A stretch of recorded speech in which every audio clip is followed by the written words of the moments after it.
And it's funny, you know, we do this kind of representation actually of what the fur looks like.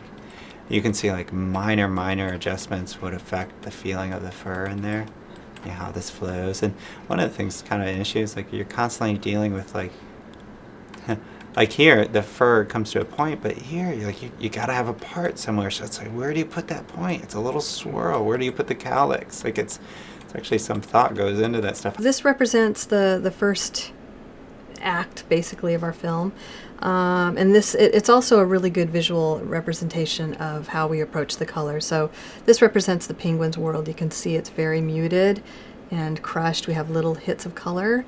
Then we go into the chase in Venice. This is sort of as they're leaving Venice with North Wind. We start to introduce some of the cyan hits. And then we get into North Wind headquarters. So you kind of see the difference of how the colors used, where this is much more cyan heavy. This bar right here kind of shows. We have a moment where we meet Dave the octopus, and you see his colors represented here. This is Shanghai, and you can see where we really hit the colors, like the full spectrum of colors. And that's what we were kind of working towards to this point.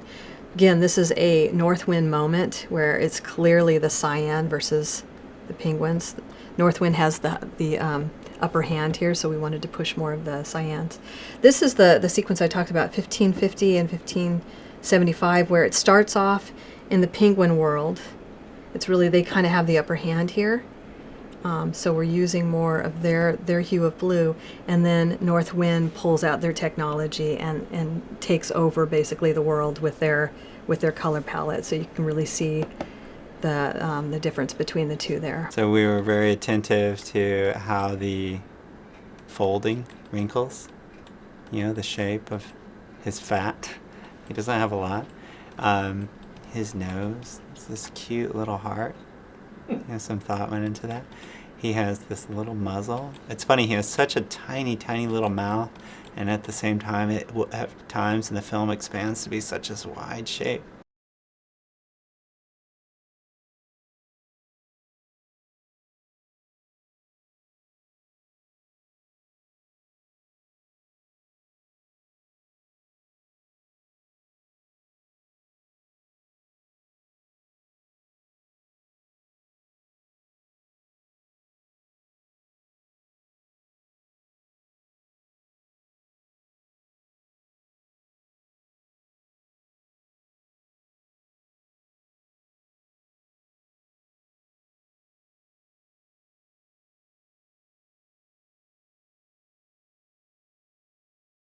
Hey, what's up everyone? Lisa here. Now we know that his name is Bond, James Bond, and that he prefers his martinis shaken, not stirred. But did you know Sean Connery wore a wig in every single one of his Bond performances? And from Dr. No to Quantum Solace, James has killed 352 people and slept with 52 women. Obviously. And stuntman Bill Cumming was paid a $450 bonus to jump into Largo's shark-infested pool in Thunderball. And that's all I've got for you today. Subscribe to keep up to date, and I'll see you next time.